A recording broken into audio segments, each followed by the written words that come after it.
ya dunia huwa mazito kweli, shikilia kamba yake jalali. Ya dunia huwa mazito kweli, shikilia kamba yake jalali. Bismillahirrahmanirrahim. Assalamu alaikum warahmatullahi wabarakatuh. Mtazamaji wa Africa TV 2, ili kusudi uweze kumwabudu Allah subhanahu wa ta'ala, inakuhitajia kuwa na uongofu sahihi au kuwa na mwongozo sahihi, na ili kusudi uonekane una mwongozo sahihi ni lazima uwe na elimu ambayo pia ni sahihi. Ninaye Sheikh Hassan Muhammadin tukijadiliana kuhusiana na masala mazima ya hidayah na elimu. Haya mambo mawili yanakutana katika hali gani na yana msingi wowote kwa Muislamu, na je, Muislamu anatakiwa kuyafahamu yapi kutokana na haya mambo mawili? Sheikh, karibu sana katika halaka nyingine. Katika halaka iliyopita tulikuwa tunazungumzia kuhusiana na changamoto za mitandao ya kijamii na elimu jinsi ambavyo ilivyokuwa, na ukaelezea kwamba mwanafunzi au kijana wa Kiislamu au Muislamu kwa ujumla anatakiwa kuwa na namna tatu ambazo hizi namna zitamsaidia katika kuepukana na hizi changamoto za elimu ambazo ni feki, na ukataja mwalimu ya kwanza, na pia nyingine ukataja kwamba anatakiwa afate ile misingi ambayo ni muhimu. Ukasema kwamba pia kuna ya tatu. Bismillah, alhamdulillah, wassalatu wassalamu ala rasulillah, thumma amma ba'd. Nami pia nichukue fursa hii kumsalimia mtazamaji. Assalamu alaikum wa rahmatullahi wa barakatuhu. Wa alaikum salam wa rahmatullahi. Na kuna mengi kama nilivyoashiria ambayo mwanafunzi anatakiwa azingatie ili hili wimbi la mfunguko wa teknolojia lisimtoe katika ile dira ya sawa. Mwanzo tukazungumzia umuhimu wa elimu, umuhimu wa mwalimu. Mwalimu huyu anakuwa kama ufunguo wa kumwelekeza huyu mwanafunzi wapi apite, wapi asipite. Lakini jambo la pili, kuna hiki kitu ambacho tunakiita almanhajia fi talab alilm. Lazima upite katika ule mfumo wa kutafuta elimu, ikiwa ni pamoja na kutafuta elimu ndogo kabla ya kwenda kwenye elimu kubwa, na hii ni muhimu sana. La sivyo inawezekana ikafika wakati ukajiona una vitu vingi, kumbe vitu vyote hivi umevijenga hewani, hujavijenga kwenye msingi madhubuti. Ndio maana wanasema wanazuoni, man hurima al-usul hurima al-wusul. Yule ambaye atakosa misingi atakosa pia kufika mwisho wa njia yake. Jambo la tatu ambalo nataka nimalizie hapa, la takun hatiba lailin. Yani usiwe kama vile mtu anayekata kuni au anayekwenda kutafuta kuni usiku. Hii wanaelewa sana wale watu wa vijijini, kwa sababu bado wanatumia kuni kwenye kupika mpaka leo. Na wengine Sheikh tumetoka vijijini mshakaribia kusahau. Tulipitia. Tupo katika zama mkaa nao Shakespeare, nafikiri gesi pia inaelekea expire, watu wanakwenda kwenye umeme huko. Sasa anayetafuta kuni akiwa anakiona kile anachokitafuta, lazima atachukua kuni kwa maana ya kuni. Lakini anayekwenda kutafuta kuni usiku, inawezekana akarudi asubuhi akaona alichonacho ni tofauti na kile alichokusudia. Labda alikuwa anataka kuni kavu lakini kaja na kuni mbichi. Labda alikuwa anataka kuni ya mti fulani lakini asubuhi kaja na kuni za mronge. Wengine kwa bahati mbaya wanabeba mpaka nyoka. Kabisa, unaweza ukabeba mpaka nyoka. Sasa kwenye mitandao, ninachokimaanisha kunahitajia umakini. Kwa maana gani? Kile ambacho unakipata kwenye mtandao, kama bado hujakuwa na elimu ya kuchambua kwamba hiki sawa au sio sawa, lazima ukiaridhi kwa yule ambaye unahisi atakusahihishia. Wengi sasa hivi tumekuwa tunajifunza kupitia mitandao, na mara nyingi unaona mtu akichukua ile elimu kwenye mtandao alafu akaja akaileta kwenye jamii, unahisi huyu kakopi na kupesti tu. Kwa nini? Kwa sababu ukiangalia level ya mtu na kile kitu alicho kileta. Sisi tuna magroup mbalimbali, maana nyingine panaulizwa maswali. Muumini kwa ghira yake huwezi kujua akapata wapi, lakini ukiangalia ule mtiririko unaona kabisa hii artificial intelligence kachukua huko. Uwasilishaji sio wa kitaalamu. Uwasilishaji sio wa kitaalamu, na hata kama ni utaalamu, kuna vitu ukimuuliza unahisi kabisa hivi hawezi kuvijibu.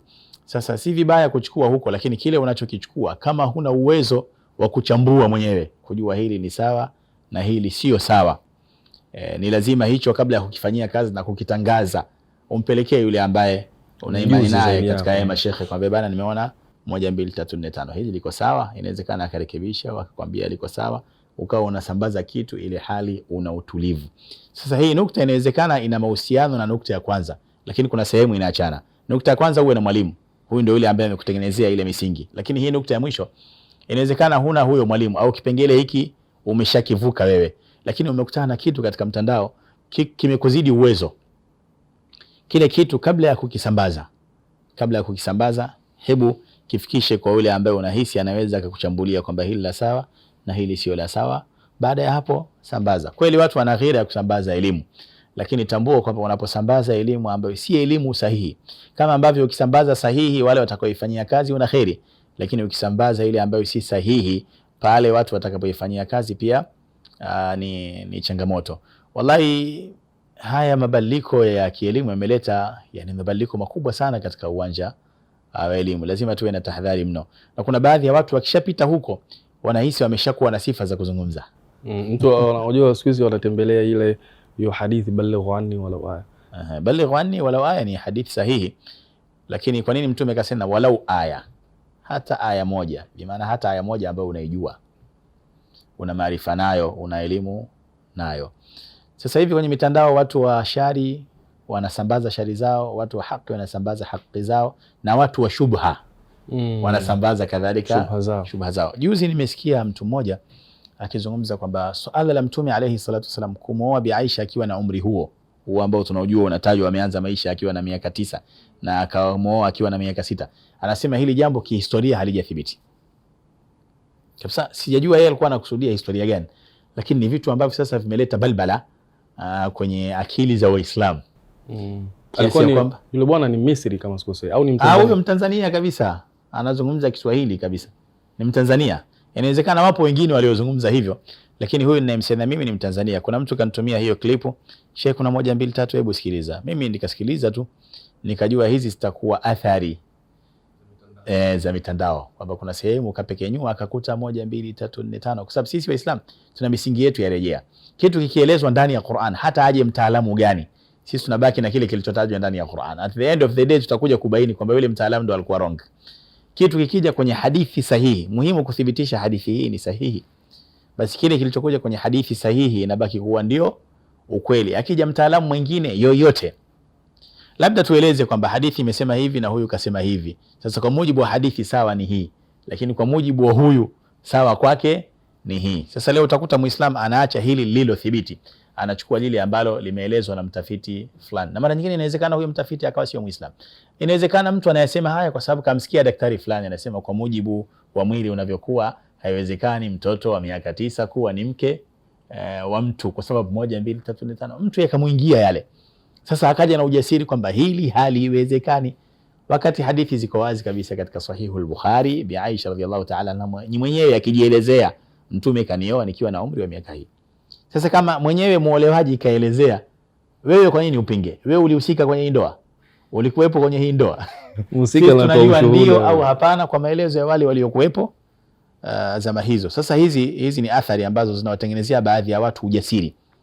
Kuna watu kweli kutafuta kwao elimu ni huko, kiasi ya kwamba wakipata kitu wanaona wengine wote wapumbavu, wengine wote wajinga, hawajui kitu. Mtu anakuja na ujasiri, hujui hata historia yake ya kutafuta elimu, kaitafutia watu wapi, kaibuka tu kwamba jamani 1 2 3 4 5 hili jambo halipo kwa mujibu wa tafiti, kwa mujibu wa hivi, kwa mujibu wa vile. Sawa, sote tunatafiti, lakini wewe vyanzo vyako vya utafiti ni vipi?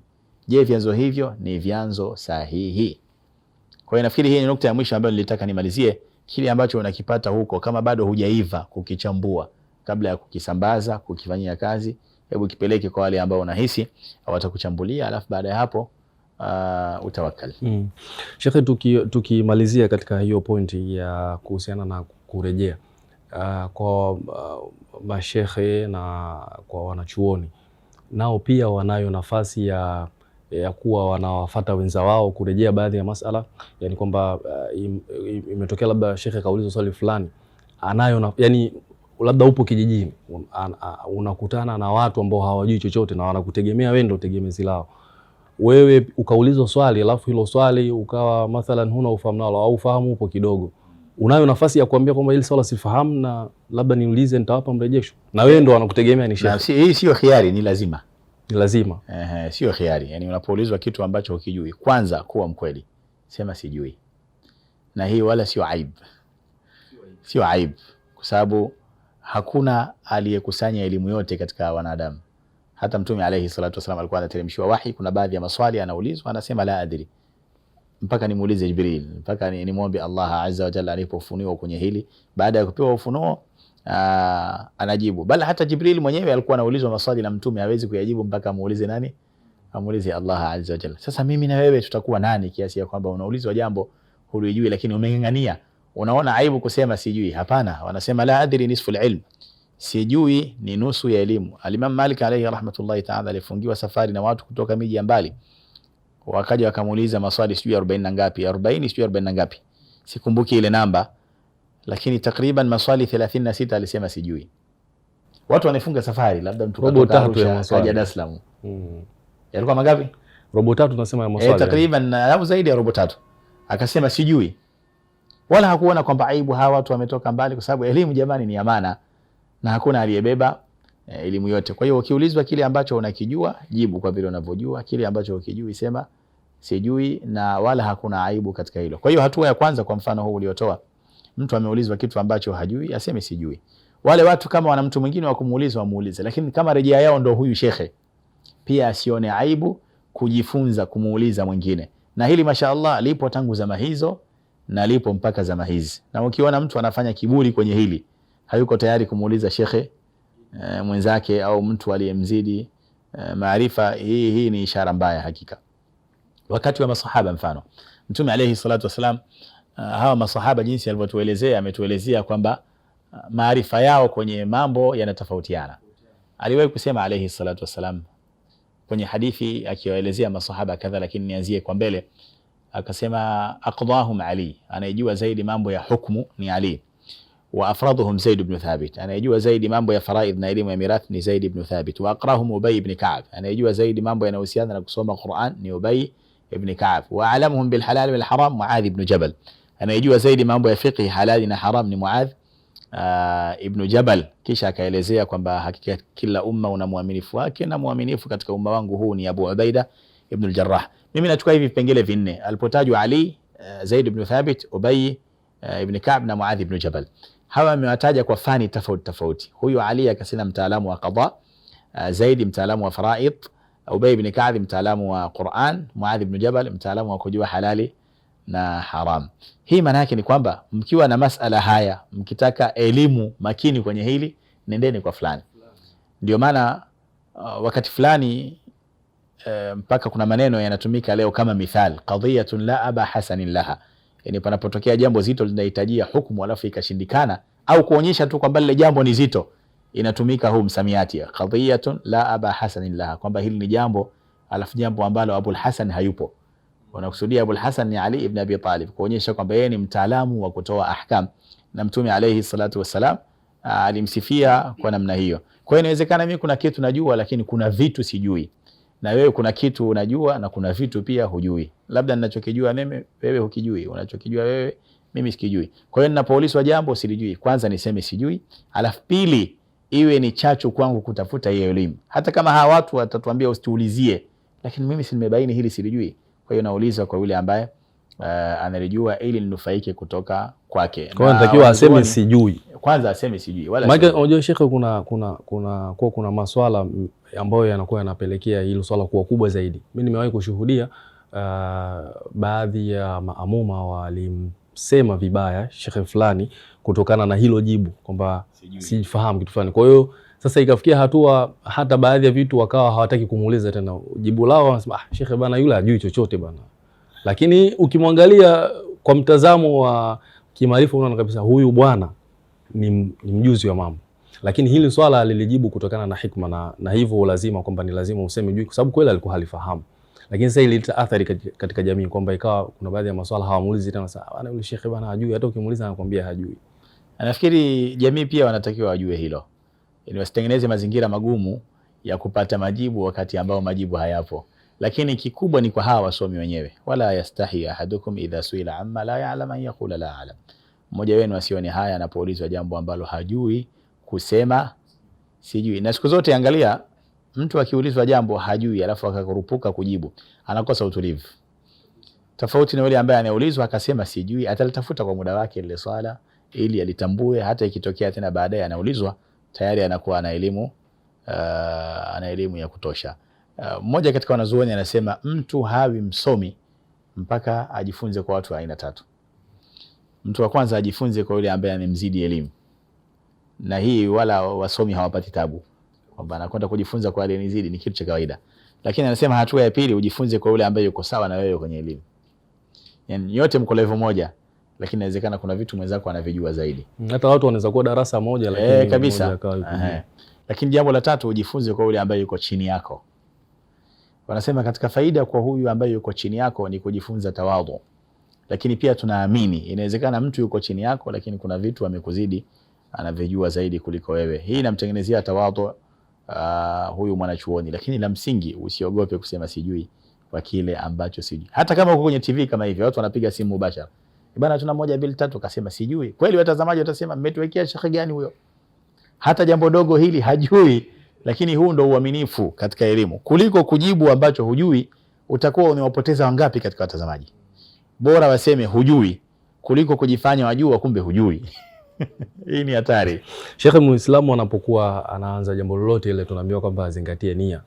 Nilitamani ile swala tulizungumze mwanzo, lakini nahisi hata sasa hivi ni nafasi sahihi ya kulisema. Elimu na kuwa yani Muislamu kuzingatia swala la nia. Yani nia inachukua nafasi gani katika elimu hasa kwa Muislamu? Taban, kwa sababu tunazungumzia elimu na uongofu, miongoni si kila elimu inakuwa ni sababu ya uongofu. Sasa hii elimu ambayo ni sababu ya uongofu, hii elimu nayo ina vitu vyake kadhaa vya kuzingatia. Wanazuoni elimu wamezigawa vigawanyo kadha wa kadha. Kuna al-ilmu nafi', elimu yenye manufaa, wal ilmu dar, na elimu yenye madhara. Sasa hii al-ilmu nafi', elimu yenye manufaa, ndio hiyo elimu ambayo ina mahusiano makubwa na uongofu, elimu ambayo ndio sababu ya uongofu. Hii ina vitu kadhaa. Sasa kitu cha kwanza kinachoangaliwa kwenye hii elimu ambayo ni sababu ya uongofu ni ikhlas. Ikhlasi ni jibu la swali kwa nini unajifunza. Yani mtu akiuliza kwa nini unajifunza, hilo jibu ndio litasema una ikhlas au huna ikhlas. Hasa tukiwa tunazungumzia elimu ya sheria. Muulize mtu leo, wewe kwa nini unajifunza? Anaweza kuambia tunataka tujenge madrasa nyumbani, nataka nikasimamia ile madrasa. Nataka niwe ustadhi. Hili ni jibu sahihi kimalengo, lakini kwenye elimu ya manufaa hili si jibu sahihi. Kwa nini unajifunza? Labda nikae kiongozi sehemu fulani. Hili jibu pia bado halijawa la sawa. Kwa hiyo lile jibu la sawa kwenye swali kwa nini unajifunza, jibu hili ndio linabeba kipengele cha ikhlas. Na jibu la sawa ni lipi? Kwa nini unatafuta elimu? Al-Imam Ahmad ibn Hanbal alayhi rahmatullahi ta'ala aliwahi kusema kwamba hakuna kitu chenye faida katika dunia kama kutafuta elimu idha sahati nia, lakini pale ambapo nia itakuwa ni sahihi. Akaulizwa kaifa dhalika, nia inakuwaje sahihi? Akasema antanwiya bihi, yani bi talab al-ilmi rafa al-jahli an nafsik wa an ghayrik. Ni unuie kule kutafuta elimu, nuia kuondosha ujinga kwako kwenye nafsi yako na kuondosha ujinga kwa wengine. Kwa maana mimi najifunza ili nijue dini, najifunza nimjue Allah, nimwabudu kama inavyotakiwa, najifunza nimjue mtume, nimpende, nimfuate, najifunza ili nijue yapi natakiwa niyafanye, yapi natakiwa nisiyafanye. Wanasema wanazuoni, man izdada ilman fajadirun an yazdada amalan. Yoyote ambaye atakuwa na elimu nyingi, huyu ana haki ya kuwa na khairi nyingi. Hata fal ilmu bil amal fa in ajabahu wa illa irtahal. Wanasema wanazuoni, elimu inapiga kelele ifanywe kazi. Ikiitikiwa itabaki, isipoitikiwa elimu hiyo inatoweka na kupotea. Kwa hiyo kilichopo hapa, kadiri unavyozidi elimu na maarifa, ndivyo unavyotakiwa kuwa bora zaidi kwenye matendo kuliko mwingine. Na kama nilivyoashiria, hiki ni kipengele cha pili kinachoonyesha au kinachoashiria kwamba elimu anayojifunza huyu bwana ni ile elimu ambayo ni sababu ya uongofu. Sasa leo ukiangalia kweli watu tunaminyana tu katika kuwa na madini kichwani. Kwa sababu mimi najua zaidi kuliko fulani, nimehifadhi zaidi kuliko fulani, fasaha zaidi kuliko fulani. Lakini yamkini ukamwona yule ambaye anajisifia na elimu kubwa kapitwa katika amali na huyo ambaye elimu yake ni ndogo. Kuna faida gani kujua fadhila za salatu dhuha alafu ukao uswali? Kuna faida gani kujua umuhimu wa raka mbili kabla alfajr alafu ukawa huswali? Huoni kwamba hii elimu yako umejiongezea tu wakati mgumu mbele? Yani umepoteza muda, kazi bure. Hivi vyote hivi vinakwenda pamoja, na kweli wanazuoni waliishi hivyo. Ilikuwa mtu kadri elimu yake inavyokuwa kubwa ndio unyenyekevu wake na ibada zake zinaongezeka. Ndio maana Allah akatuambia innama yakhsha Allah min ibadihi alulama.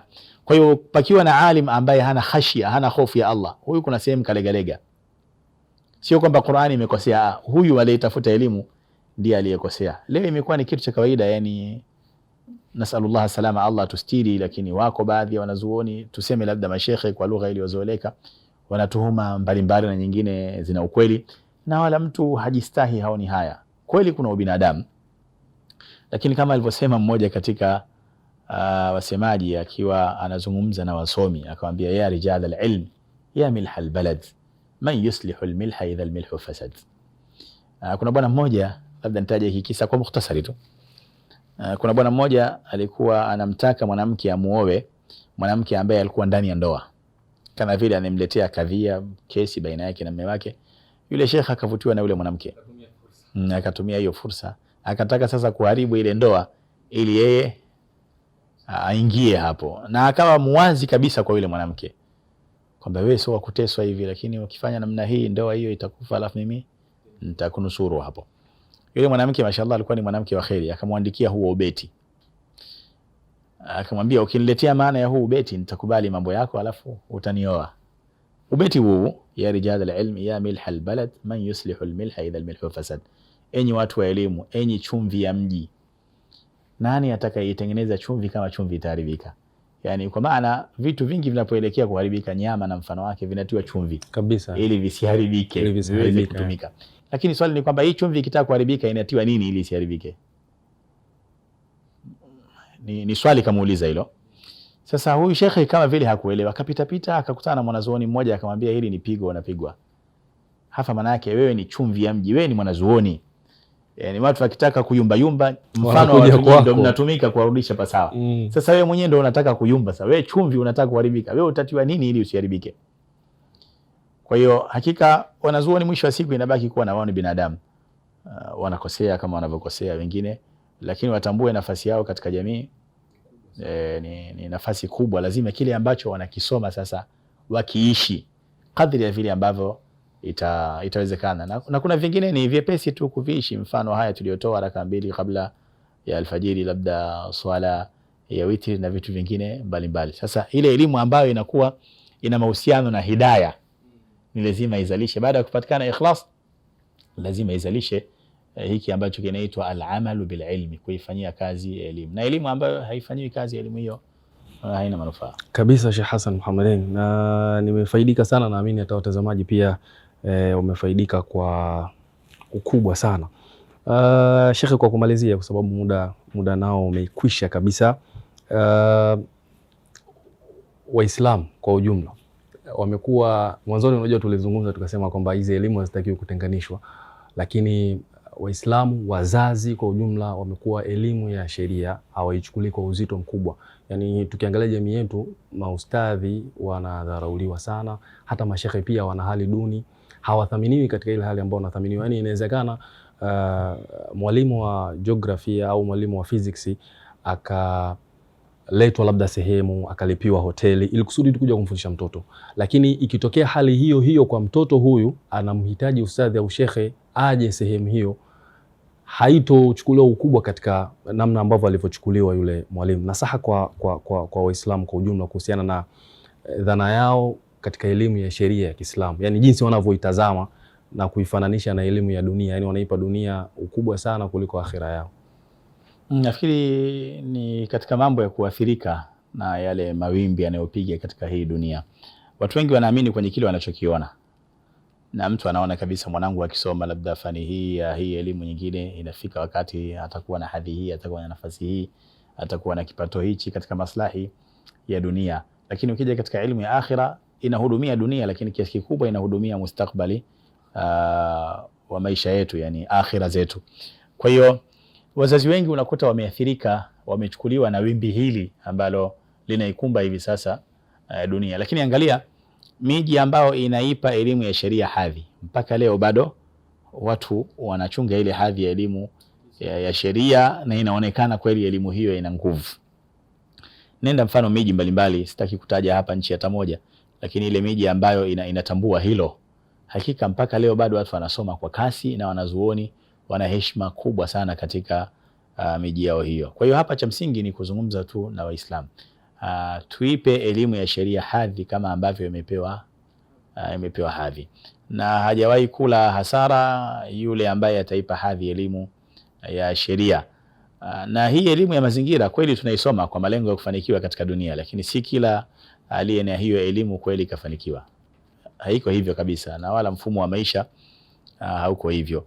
Na wakuipa hadhi hii elimu ya sheria ni sisi Waislamu wenyewe, kabla ya kumsubiri asiyekuwa Muislamu aje alifanye hilo. Hii hadhi tunaipaje hii elimu ya sheria? Yenyewe tayari ina hadhi, lakini tunataka tuipe hadhi katika maisha yetu. Kuna vitu kadhaa vya kufanya. Miongoni mwa hivyo ni kutengeneza umuhimu wa elimu ya sheria kwenye maisha ya watoto wetu. Ukiangalia hata tunavyoandaa wakati wanakwenda madrasa na wakati wanakwenda shule ni vitu viwili tofauti. Tunavyowajali kwenye vitu vyao vya shule na vitu vyao vya madrasa ni vitu viwili tofauti. Hapo nilisikia siku moja ulikuwa unazungumzia pre-form 1. Juzi tu, wala sio mbali. Pre-form 1 ni magendo nyingine. Kwa nini pre-form 1 ni magendo? Pre-form 1 ni short course inayofanyika ndani ya miezi mitatu takriban. Mimi huwa najiuliza hii miaka 7 yote aliyokaa primary ilikuwa ni preparation for what? Kabisa. Miaka 7 ni primary. Unasema kuna pre-form 1, siku kuna pre-primary. Nasari hiyo. Sio nasari, yani mtoto sikamaliza nasari. Pale kuna muda pale ambao, kwa sababu unajua nasari siku hizi imegawiwa katika madarasa matatu. Kuna baby class, kuna middle class, kuna top class. Alafu baada ya hapo kuna pre-primary. Alafu ndo wale. Sasa ukiangalia kweli, tuje katika hii pre-form 1 ambayo ndio imekuwa ya muda mrefu. Niliuliza juzi nikaambia, unajua labda kwa sababu huku wanakwenda kukutana lugha tofauti, anafanyiwa maandalizi kwa ajili ya lugha hiyo tofauti atakayoikuta. Sawa. Kama anafanyiwa maandalizi kwa ajili ya lugha, kwa nini hii miaka 7 asiandaliwe? Hii miaka 7 yote anasoma primary. Kama huyu kamaliza, alafu miezi mitatu ikatosha kumuandaa kwa ajili ya sekondari, kwa nini hii miezi mitatu tusiitumbukize ndani ya hii miaka yake 7? Kwa hiyo ukiangalia kweli, mimi mpaka sasa bado napata wasiwasi. Bado napata sioni uhalali. Na huu halali ungekuja labda kama hii miezi mitatu tunampa kitu ambacho kiko nje ya syllabus katika elimu za ziada zitakazompa manufaa, ingekuwa ina make sense, inatoa sauti. Kweli wanafundishwa vitu vichache. Si wenyewe pia ni miongoni mwa watu ambao tulisoma pre-form 1, yani ile elimu haipo. Yani kusema kwamba umefaidika, hapana. Hujafaidika chochote. Yani ni vitu inaweza ikafaa kwa namna fulani kwa wale ambao hawana program na watoto wao wanawarudisha shule kwa ajili ya kuendelea kuwekwa busy. Lakini tunaamini kwa mzazi anayejitambua, hiki kilikuwa ni kipindi muhimu sana kukaa na mtoto wake kwa ajili ya kumshape. Inawezekana yule mtoto hata kama haendi kusoma kitu kingine chochote, akibaki tu pale nyumbani, kuna maisha atajifunza nyumbani. Sasa kwa sababu kuna vitu vingi vya kujifunza kwenye maisha ya nyumbani kwa watoto wa kike pamoja na watoto wa kiume. Hasa wakizungumzia leo watoto wa kike, akishaingia kwenye pre-form 1 maana yake atakuja kuunganisha na form 1, A level mpaka chuo. Kwa hiyo mtoto anakosa yale malezi ya kinyumbani ya kumuandaa kama mke kwa baadaye au kama mama kwa baadaye. Nafikiri hivi vipindi wazazi tungezinduka kidogo, tukao tunavitumia kwa ajili ya kuwa shape sasa watoto wetu waliokaa shuleni muda mrefu wa primary na watakwenda kukaa shuleni muda mrefu wa sekondari. Tungetumia hiki kipindi kuwa nao karibu, mtoto aone huruma ya mama yake kwake, huruma ya baba yake kwake, ajue maisha nyumbani watu wanaishi vipi. Angalau wakiwa wa kike unamfunza hata vitu vidogo vidogo pale, kupika, sijui kufanyaje, kukata kitunguu, kufanya hiki kile. Sasa leo utakuta kweli mwanamke msomi, lakini kuna vitu ambavyo havihitaji usomi mkubwa, havijui maskini. Baba Kirwasha anakuambia nafikia hatua kijana anafika chuo kikuu wa kike lakini hajui kupika pilau. Sasa si mtihani. Na maisha haya bila pilau kweli yanaishika. Mtazamaji wa Africa TV tu, njia yoyote ambayo unaitaka ikufikishe sehemu salama ni lazima iwe na mwanga mbele, na ambao sisi tunauita ni uongofu. Na kwa mujibu au kwa yale ambayo tumeyajadili katika kipindi chetu hiki cha Hidayah, nikiwa na Sheikh Hassan Muhammadain, tulikuwa tunajadiliana kuhusiana na elimu, mafungamano ya elimu na hidayah, na nadhani umepata mwanga na umefunguka, lile tongotongo limekutoka. Wanasema matemate yale ya shekhe yamekufikia, athari ile umeipata, na naamini kutokana na kipindi hiki utaweza kufaidika hapa duniani na kesho akhera. Nilikuwa naye Sheikh Hassan Muhammadani akiwa mgeni wetu katika kipindi cha Hidayah. Jina langu ni Isa Nguchuke. Mpaka wakati mwingine, assalamu alaikum wa rahmatullahi wa barakatuh. Ya dunia huwa mazito kweli, shikilia kamba yake jalali. Ya dunia huwa mazito kweli, shikilia kamba yake